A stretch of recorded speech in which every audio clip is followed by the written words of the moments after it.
Thank you very much, Chair and Ranking, and thank you, Director Patel.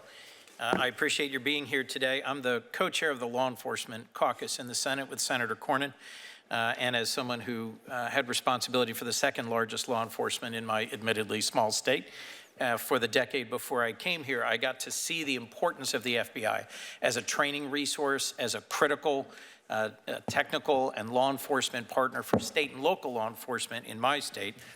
Just this past year, in November, the FBI and Delaware law enforcement successfully investigated and arrested an individual who was leading a human trafficking ring. Just a reminder of how federal, state, local partnership can make a huge difference. We're here at the Appropriations Committee. As best I understand where we are, you have not submitted an appropriations request. What we've got from the administration is a so-called skinny budget, just a few sentences, and it asks for $545 million in cuts to the FBI. I believe you testified yesterday to House Appropriations that you would request $11.1 billion. The administration's request is $10.1 billion. I'm familiar with the dynamics of differences between what agencies could productively use and what administrations request. But I'll be blunt, I'm concerned about the trajectory the administration has taken on funding law enforcement. DOJ cut, through the Office of Justice Programs at DOJ, 365 grants totaling more than $800 million. And they were not all DEI or climate change or things that didn't support the president's agenda. They cut grants that aided victims of crime, violent crime investigators programs, programs combating child abuse. I am not in any way suggesting that you were responsible for that. I'm just saying there seems to me to be a tension between those of us who want to robustly support federal law enforcement and the absence of any request from you here today. Will you return to this committee for us to have an appropriations hearing once there is actually a budget request from the FBI? I will speak to, this being my first go-around, Senator, I'll speak to the Department of Justice and circle back with you on that. Please, because bluntly at your confirmation hearing, you answered questions from Senator Padilla, Senator Britt about the urgency of retaining your workforce, investing in training. I believe you testified yesterday that if the budget request submitted by the administration was enacted, you'd have to lay off 1,300 agents. Is that accurate? There's a little more nuance to it than that. The folks that have taken what we call the fork in the road initiatives have filled that number in terms of how many would have to be quote unquote laid off. And then there's the leave federal service, which is an important reduction in the force that you have available to you to fight crime. Right. But those folks have already entered that program or are in it now. I look forward to getting an actual appropriations request from the administration and to going over it with you. Let me just renew one other specific question. Eligibility for the FERS annuity supplement. FERS is the Federal Employees Retirement System.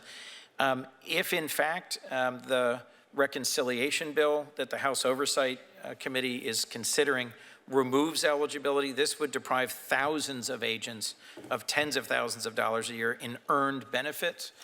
And would have a real impact on early retirement and on recruitment and retention. What are you doing about this threat to the FERS retirement benefit eligibility? Senator, one of your colleagues asked me a similar question, and I will get back to you on that, specifics of what's happening with FERS. One of my top priorities, as we discussed before, is preventing IP theft, particularly from the CCP. They've been particularly aggressive at stealing America's inventions and innovations. I was pleased to see you reference this in your testimony. What's the FBI doing to address threats to American inventions and innovation? And would an increase in funding allow increased efforts in this area? Taking that in reverse order, with more money, we can do more, Senator, put simply.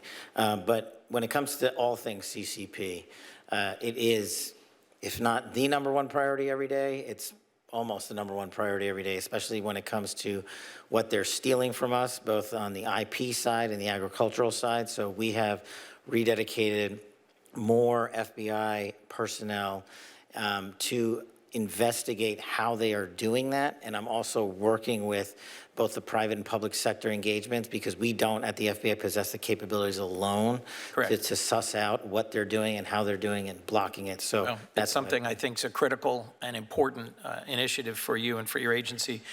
We also talked about FISA reform. In April of last year, the Senate reauthorized FISA Section 702 for 2 additional years and codified some of the FBI's internal reforms. And those reforms were a big reason why, for the first time ever, I voted in reauthorization of Section 702, about which I've had some real concerns. Can you give us some update on the FBI's implementation of these reforms, and tell us what changes to Section 02 you might anticipate requesting when it comes up for reauthorization next year?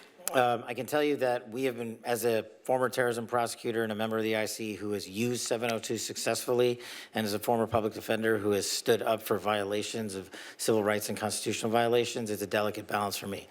I am for the renewal of Section 702 with the modifications that have already been made, and have some ideas about how to make it better going forward. And in terms of how we've ingested the changes to 702 that were put in before I got here, I look back at the statistics, and I'll get them to you, the concrete ones, but I think prior to the changes made, there was hundreds of misuses of 702 internally, and now we have found one, which we believe was an actual mistake. So I think we're trending in the right direction.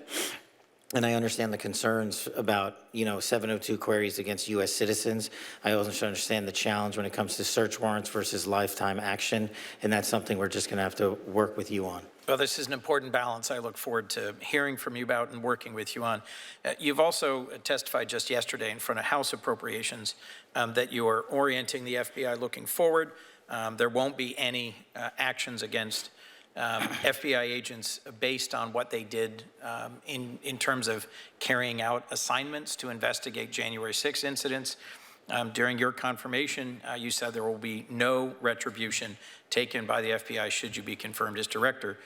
James Dennehy, who was head of the New York field office, has been forced out, received no reason for his removal, but had resisted efforts to turn over a list of agents involved in January 6 investigations. That's how I've understood the characterization of his separation. And that sounds to me like politicization and retribution for involvement in January 6th. I just want to hear your statement about where you see any disciplinary actions related to January 6th investigations. Thank you, Senator. With the ongoing litigation related to the specific list, there's only so much I can talk about, but I can tell you this with affirmation. No one on any list will be punished at the FBI. As someone who was given case assignments I didn't want many times over, you don't get punished for your case assignments. You only get punished if you didn't do the job and fail to follow the ethical guidelines and break the law, and that's the standard. The Judiciary Committee recently had 2 career prosecutors in front of them who were dismissed explicitly for their involvement in prosecuting January 6 cases. I understand that's not the FBI. I hope to work with you on ensuring that we orient the FBI forward. In February, I did join all my judiciary colleagues to send then Acting Director Driscoll letters about proposed purges of agents for simply carrying out their assignments. Do you know if you've answered that letter? I'll have to check, Senator, sorry. I'll tell you that I haven't received a response, and I expect a response.